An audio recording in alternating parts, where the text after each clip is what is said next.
आइए देते हैं आज की ताज़ा खबर टुडे इंडिया न्यूज़ टीवी पर एक नज़र।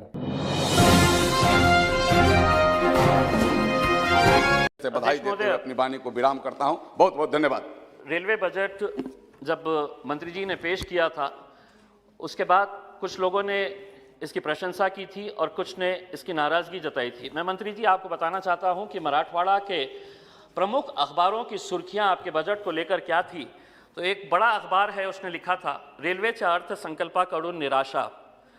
दूसरी हेडलाइन थी मराठवाड्यातील महत्त्वाच्या प्रकल्पांना ठेंगा, यानी कि मराठी के अंदर ये बताया गया है कि मराठवाड़ा के जो प्रमुख जितने भी प्रोजेक्ट्स हैं उसको ठेंगा दिया गया है करके ये बड़े बड़े अखबारों की सुर्खियां थी।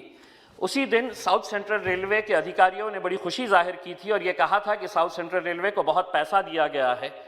मंत्री जी, मैं ये मानता हूं कि आपने बिल्कुल बहुत ज़्यादा पैसा दिया था। आपने साउथ सेंट्रल रेलवे को इस बजट के दौरान 6,758 करोड़ रुपये दिए, लेकिन हमारे हिस्से में क्या आया है मंत्री जी, अगर मैं आंकड़े आपको बताऊंगा तो आप भी हैरान हो जाएंगे और शायद आप भी अपने रेलवे के अधिकारियों से ये पूछेंगे कि ये जो सांसद ने ये जो आंकड़े बताया है कि यह सही है कि नांदेड़ डिवीजन जो second highest profit making division है साउथ सेंट्रल रेलवे का, उसको महज कितना पैसा दिया गया है, तो 98 करोड़ 75 लाख एंड 2,000 रुपीस। मैं एक बार फिर से दोहरा रहा हूं मंत्री जी कि शायद आपको भी यकीन नहीं होगा, क्योंकि मुझे भी यकीन नहीं हो रहा था जब मुझे यह बताया गया था कि 98 crore rupees 75 lakh and 2,000 rupees सिर्फ नांदेड़ डिवीजन को दिया गया है।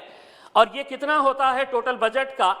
Less than 2%, and to be specific 1.45% आपका जो साउथ सेंट्रल रेलवे को बजट दिया गया है उसमें से महज 2% से भी कम पैसा नांदेड़ डिवीजन को दिया गया है। अध्यक्ष महोदय, परभनी मनमाड़ ये इतना बड़ा इंपॉर्टेंट हमारे लिए, इस पूरे मराठवाड़ा क्षेत्र के लिए, इसकी डबल लाइन के लिए न जाने कितने सालों से हम कोशिश कर रहे हैं। 2013-14 के अंदर रेलवे के ब्लू बुक के अंदर इसको इंक्लूड किया गया था। अब पता चल रहा है 2018 के अंदर आरटीआई का एक रिप्लाई के जरिए पता चला है कि इसको हमने शेल्व कर दिए हैं, जबकि हकीकत ये है कि ये वो सेक्टर है कि जहां पर आपको 2.5% का प्रॉफिट मिलता है रेलवेज का। आरओआर इसका अगर प्रॉफिट में पॉजिटिव के अंदर भी होने के बावजूद भी ये डबल लाइन हमको क्यों नहीं दी जा रही है, हमें आज तक समझ में नहीं आ रहा है। इस बजट के अंदर हमें बड़ी उम्मीद थी कि ये हमें इसका कहीं ना कहीं से कुछ ना कुछ तो बजट आप देंगे करके। दूसरी बात यह है कि आप ये दावा करते हैं कि आपकी सरकार जब से आई है हजारों किलोमीटर लाइन नई बिछाई जा रही है।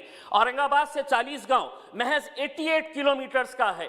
आप अगर अखबारों की सुर्खियां अगर उठाकर देखेंगे, निवेदन अगर आपके रेलवे अधिकारियों से पूछेंगे कि कितने सालों से ये कोशिश की जा रही है, महज 88 किलोमीटर्स अगर औरंगाबाद और 40 गांव की अगर लाइन बनाई जाती है तो आज औरंगाबाद के अंदर डीएमआईसी आ रहा है, दिल्ली मुंबई इंडस्ट्रियल कॉरिडोर, समृद्धि लाइन वहां से गुजर रही है, ड्राई पोर्ट जालना के अंदर आ रहा है।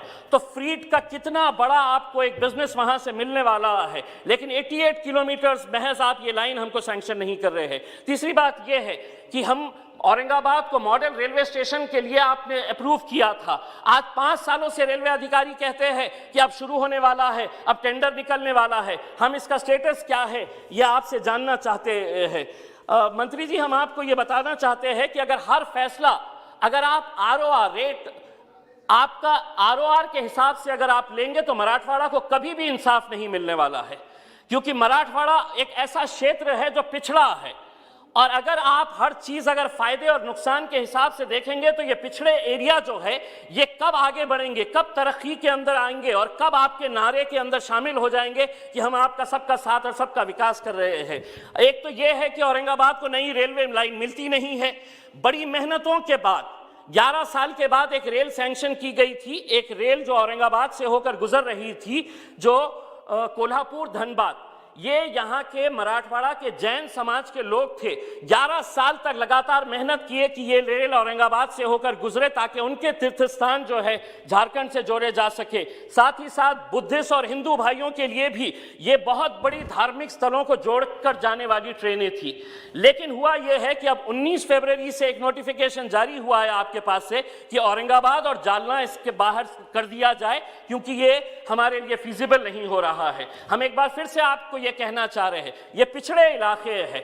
एक बार ये पिछड़े इलाकों को अगर आपकी ज़रूरत है, अगर ये ज़रूरत है, अगर आप हमारी पूरी नहीं करेंगे तो कौन करेगा? आज हम ये मांग कर रहे हैं कि औरंगाबाद अहमदनगर पूरे लाइन का सर्वे किया जाए। औरंगाबाद को अगर पुणे से जोड़ा जाए तो पुणे और औरंगाबाद के अंदर जो यंगस्टर्स, स्पेशली जो IT सेक्टर के अंदर काम करने वाले लोग हैं, उनको कितना फ़ायदा मिलने वाला है। अध्यक्ष महोदय, मैं एक बात कहना चाहता हूँ, जब मंत्री जी पीयूष गोयल साहब जब रेलवे मंत्री बनाए गए थे तो पीयूष जी हम भी बड़े खुश हुए थे। हमें बड़ी खुशी इस बात की थी कि चलिए महाराष्ट्र का सुपुर्द आज इस देश का रेलवे मंत्री है, कहीं ना कहीं आप मराठवाड़ा के साथ इंसाफ करेंगे, एक उम्मीद हमारे को भी जगी थी। लेकिन आज अगर हम ये देखते हैं कि आप मराठवाड़ा के जैसे आप साउथ सेंट्रल रेलवे के नांदेड़ डिवीजन को महज 98 करोड़ रुपये अगर आप देते हैं, तो आप बताइएगा कि आप में और दूसरे रेलवे मंत्रियों ने जिन्होंने लगातार हमारे क्षेत्र के साथ नाइंसाफी की है, उनमें और आप में क्या फर्क है? हमने बहुत उम्मीदें आपसे लगा के रखे हैं।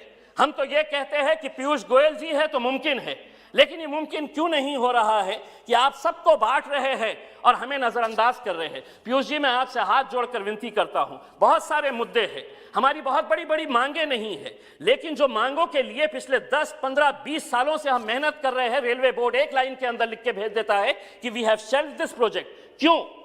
वहां के लोग अगर ये मांग कर रहे हैं, एक मिनट, वहां के लोग अगर ये मांग कर रहे हैं तो उनकी जायज मांगे हैं। मैं पीयूष जी आपसे विनती करूंगा कि मराठवाड़ा के जितने भी सांसद हैं उनकी एक मीटिंग आप मुंबई के अंदर ले और तमाम अधिकारियों के साथ जो जो आपसे मुमकिन हो सकता है वो करें। पीयूष जी, औरंगाबाद के अंदर एक बुजुर्ग शख्सियत है मैडम, ओम प्रकाश वर्मा नाम का, इसने अपनी पूरी जिंदगी रेलवे के मुद्दों के ऊपर गुजार दी। रेलवे मिनिस्टर्स के पास जाते, साउथ सेंट्रल रेलवे के हेडक्वार्टर जाते, हैदराबाद जाते, नांदेड़ जाते, ये बंदे ने पूरी जिंदगी अपनी गुजार दी। जो भी पेंशन का पैसा आता था, ये रेलवे का एक बहुत बड़ा एक्टिविस्ट था। कुछ महीने पहले पीयूष जी, उसने इतनी बड़ी फाइल्स मेरे पास लेकर आया और उसने ये कहा कि साहब इतने सालों से मेहनत कर रहे, लेकिन हमको एक बात समझ में आई कि मराठवाड़ा के लिए आवाज उठाने वाला और मराठवाड़ा के साथ इंसाफ करने वाला कोई नहीं। उस बुजुर्ग शख्स को इंसाफ दिलाने के लिए मैं आपसे विनती करना चाहूंगा कि ओम प्रकाश वर्मा जैसे रेलवे एक्टिविस्ट जिन्होंने अपनी जिंदगी रेलवे को बेहतर बनाने के लिए की है, उनको इंसाफ दिलाने के लिए और मराठवाड़ा की जनता को इंसाफ दिलाने के लिए आप हमारा साथ देंगे, यही उम्मीद है। धन्यवाद। मैं हूं अब्दुल वासी, crime reporter, cameraman Mehraj Shah के साथ टुडे इंडिया न्यूज़ टीवी, हक की आवाज़ जनता के साथ।